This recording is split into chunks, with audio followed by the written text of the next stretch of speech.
नमस्कार। आकाशवाणी जयपुर अजमेर से प्रस्तुत है प्रादेशिक समाचार।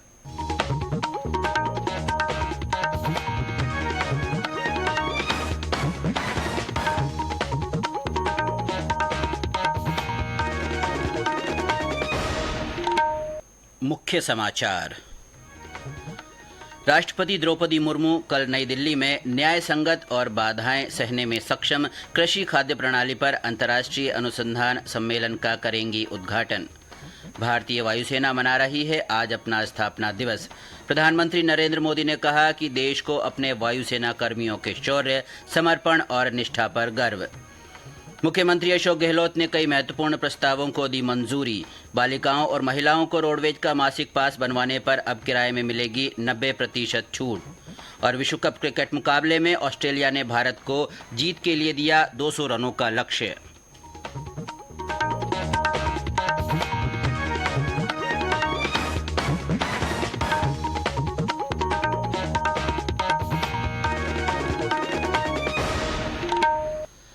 समाचारों के साथ मैं अब्दुल हनीफ और अब समाचार विस्तार से। राष्ट्रपति द्रौपदी मुर्मू कल न्याय संगत और बाधाएं सहने में सक्षम कृषि खाद्य प्रणाली पर अंतर्राष्ट्रीय अनुसंधान सम्मेलन का नई दिल्ली में उद्घाटन करेंगी। यह सम्मेलन 12 अक्टूबर तक चलेगा। भारतीय कृषि अनुसंधान परिषद और अंतर्राष्ट्रीय कृषि अनुसंधान पर परामर्श समूह जेंडर प्लेटफॉर्म इस सम्मेलन का आयोजन कर रहे हैं। भारतीय कृषि अनुसंधान परिषद के महानिदेशक डॉक्टर हिमांशु पाठक ने बताया कि ये सम्मेलन हाल ही में आयोजित हुए G20 शिखर सम्मेलन के मद्देनजर काफी महत्वपूर्ण है।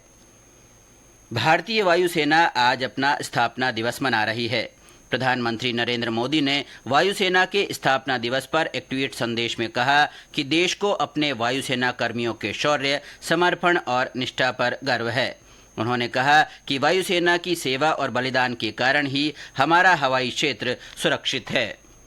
हमारे एयर वॉरियर्स उनके सराहनीय कार्य को लेकर देश वायुसेना के प्रति कृतज्ञ है। तूफान, बवंडर, बाढ़ से लेकर जंगल की आग तक की प्रकृति आपदा से निपटने और देशवासियों की मदद करने का उनका जज्बा अद्भुत रहा है। पायलट और 19 वायु सैनिकों के साथ एक छोटी सी शुरुआत से बढ़ते हुए हमारी वायुसेना आज 20वीं सदी की सबसे साहसिक और शक्तिशाली एयरफोर्स में शामिल हो चुकी है। देश के लिए अपनी सेवा देने वाले सभी एयर वॉरियर्स और उनके परिवारों का मैं अपने हृदय की गहराई से अभिनंदन करता हूं। स्थापना दिवस के अवसर पर मुख्य समारोह उत्तर प्रदेश के प्रयागराज में आयोजित किया गया।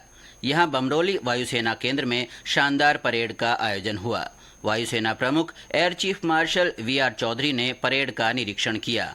इस अवसर पर थल सेना प्रमुख जनरल अनिल चौहान और मध्य हवाई के general officer in command air marshal RGK Kapoor भी मौजूद रहे। वायुसेना प्रमुख ने परेड में वायुसेना के नए ध्वज का भी अनावरण किया। अब पुराने ध्वज को वायुसेना संग्रहालय में प्रदर्शित किया जाएगा। इस वर्ष वायुसेना दिवस पर परेड का नेतृत्व पहली बार महिला अधिकारी ग्रुप कैप्टन शालिजा धामी ने किया। पहली बार महिला सैन्य कर्मियों की टुकड़ी परेड में शामिल हुई, जिनमें अग्निवीर वायु महिलाएं भी शामिल रही। राष्ट्रपति द्रौपदी मुर्मू, राज्यपाल कलराज मिश्र और मुख्यमंत्री अशोक गहलोत ने वायु योद्धाओं और उनके परिवारों को बधाई दी है। केंद्रीय माध्यमिक शिक्षा बोर्ड ने शैक्षणिक सत्र 2023-24 के लिए कक्षा 9वीं और 11वीं कक्षा के विद्यार्थियों की ऑनलाइन पंजीयन की तारीख 25 अक्टूबर तक बढ़ा दी है। बोर्ड के अजमेर कार्यालय से प्राप्त जानकारी के अनुसार स्कूल प्रबंधन बोर्ड की अधिकृत वेबसाइट पर उपलब्ध परीक्षा संगम लिंक पर विद्यार्थियों का पंजीयन कर सकते हैं। बोर्ड ने स्कूलों को सावचेत किया है कि विद्यार्थी के विषय का विवरण भरते समय सावधानी बरतें, क्योंकि पंजीयन होने के बाद विषय में सुधार नहीं किया जा सकेगा। कोटा जिला कलेक्टर और निर्वाचन अधिकारी ने आगामी विधानसभा चुनाव के मद्देनजर आज एक आदेश जारी करते हुए निर्देश दिया है कि कोई भी व्यक्ति किसी ऐसे निर्वाचन पैम्फलेट अथवा पोस्टर का मुद्रण या प्रकाशन नहीं करेगा जिसके मुख पृष्ठ पर मुद्रक और इसके प्रकाशक का नाम पता न लिखा हो। एक बैठक के बाद निर्वाचन अधिकारी ने कहा कि आयोग के अनुदेशों के किसी भी प्रकार के उल्लंघन को गंभीरता से लिया जाएगा और उस पर कड़ी कार्रवाई की जाएगी। आज हिंदी और उर्दू के सर्वाधिक लोकप्रिय उपन्यासकार और कहानीकार मुंशी प्रेमचंद की पुण्यतिथि है। उनके लेखन से सत्ता और समाज की कुरीतियों पर चोट करने वाले और गरीब मजदूर के दर्द को आवाज देने वाले प्रेमचंद को मुख्यमंत्री अशोक गहलोत ने श्रद्धांजलि दी। एक ट्वीट के माध्यम से उन्होंने कहा कि उपन्यास सम्राट प्रेमचंद ने ग्रामीण भारत की आत्मा को पन्नों पर जीवंत किया। उनका लेखन युगों तक जनमानस की भावनाओं को झंझोरता रहेगा। ये समाचार आकाशवाणी जयपुर अजमेर से प्रसारित किए जा रहे हैं। समाचारों में आपका एक बार फिर से स्वागत है। मुख्यमंत्री अशोक गहलोत ने आज राज्य के विभिन्न क्षेत्रों के लिए कई महत्वपूर्ण प्रस्तावों को मंजूरी दी है। मुख्यमंत्री ने जोधपुर के मंडोर स्थित मंगलेश्वर महादेव मंदिर ट्रस्ट के लिए 30 बेड वाला शहरी सामुदायिक स्वास्थ्य केंद्र और ट्रोमा सेंटर खोले जाने को मंजूरी दी। इसके लिए 6 करोड़ 7 लाख रुपए का बजट स्वीकृत किया गया है। सामुदायिक स्वास्थ्य केंद्र के लिए 22 और ट्रोमा सेंटर के लिए 16 नए पद सृजित करने को भी मंजूरी दी गई है। वहीं राज्य की बालिकाओं और महिलाओं को रोडवेज का मासिक पास बनवाने पर अब किराए में 90% की छूट मिलेगी। यह छूट राजस्थान राज्य पथ परिवहन निगम की साधारण और द्रुतगामी बसों में राज्य की सीमा में लागू होगी। पहले रोडवेज की बसों में महिलाओं को मासिक पास बनवाने पर किराए में 45% की छूट दी जाती थी। राज्य सरकार ने प्रदेश के 11 संस्कृत विद्यालयों को क्रमोन्नत किया है। इन विद्यालयों में 6 विद्यालयों को प्रवेशिका से वरिष्ठ उपाध्याय, 3 विद्यालयों को उच्च प्राथमिक स्तर से वरिष्ठ उपाध्याय और 2 विद्यालयों को प्राथमिक से उच्च प्राथमिक स्तर पर क्रमोन्नत किया जाएगा। राजसमंद के खमनौर में कस्तूरबा गांधी बालिका आवासीय विद्यालय में छात्रावास का निर्माण होगा। मुख्यमंत्री ने छात्रावास के निर्माण के लिए 4 करोड़ 41 लाख रुपए की राशि मंजूर की है। इस छात्रावास में कक्षा 9 से 12वीं तक की बालिकाएं रहकर पढ़ाई कर सकेंगी। वहीं राज्य में लैब टेक्नीशियन और रेडियोग्राफर को अब 2,250 रुपए के स्थान पर 2,750 रुपए प्रतिमाह वर्दी भत्ता मिलेगा। सामाजिक न्याय और अधिकारिता विभाग के एक आदेश के अनुसार अब प्रदेश में जाति आधारित सर्वेक्षण कराया जाएगा। सर्वेक्षण में राज्य के सभी नागरिकों के सामाजिक, आर्थिक और शैक्षणिक स्तर के संबंध में जानकारी और आंकड़े इकट्ठे किए जाएंगे। सरकार इन आंकड़ों को विशेष अध्ययन करवाकर विभिन्न वर्गों के पिछड़ेपन की स्थिति में सुधार लाने के लिए विशेष कल्याणकारी उपाय और योजनाएं लागू करेगी। मुख्यमंत्री अशोक गहलोत ने एक ट्वीट के माध्यम से कहा कि हर जरूरतमंद तक उनके हक का लाभ पहुंचाने के मकसद से सरकार ने अपने संसाधनों से यह सर्वेक्षण कराने का निर्णय लिया है, जिसके आंकड़ों के आधार पर विभिन्न वर्गों की आवश्यकताओं के अनुसार योजनाएं बनाई जा सकेंगी।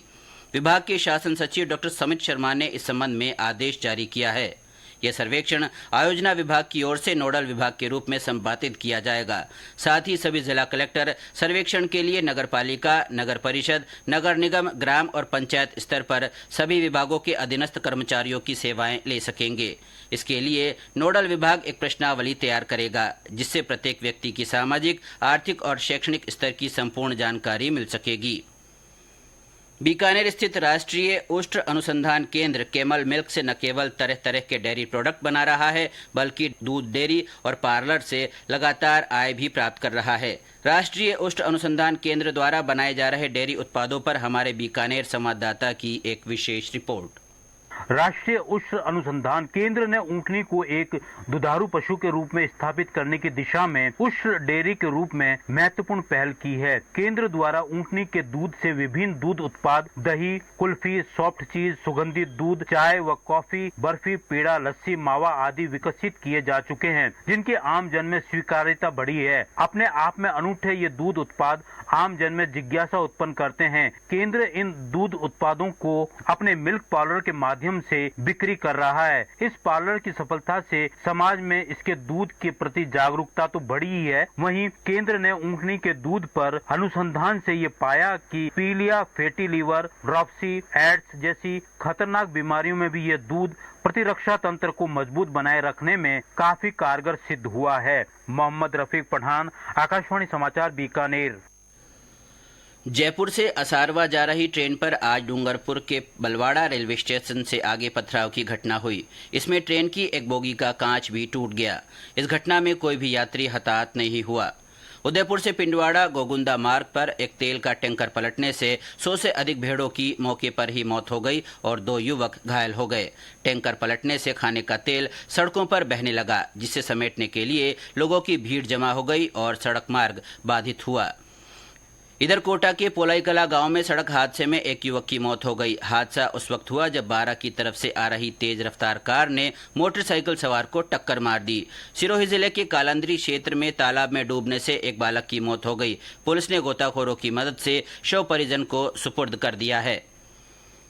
विश्व कप क्रिकेट प्रतियोगिता में आज भारत अपना पहला मुकाबला ऑस्ट्रेलिया से खेल रहा है। चेन्नई के एमए चिदम्बरम स्टेडियम में खेले जा रहे मुकाबले में भारत को जीत के लिए 200 रनों का लक्ष्य दिया गया है।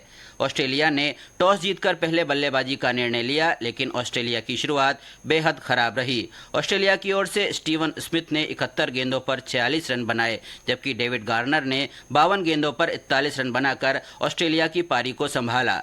भारत की ओर से गेंदबाजी में शानदार प्रदर्शन किया गया। जडेजा ने 28 रन देकर 3 विकेट झटके, जबकि जसप्रीत बुमराह और कुलदीप यादव ने 2-2 विकेट हासिल किए। आर अश्विन, मोहम्मद सिराज और हार्दिक पांड्या को 1-1 विकेट मिला। और अब अंत में मुख्य समाचार एक बार फिर।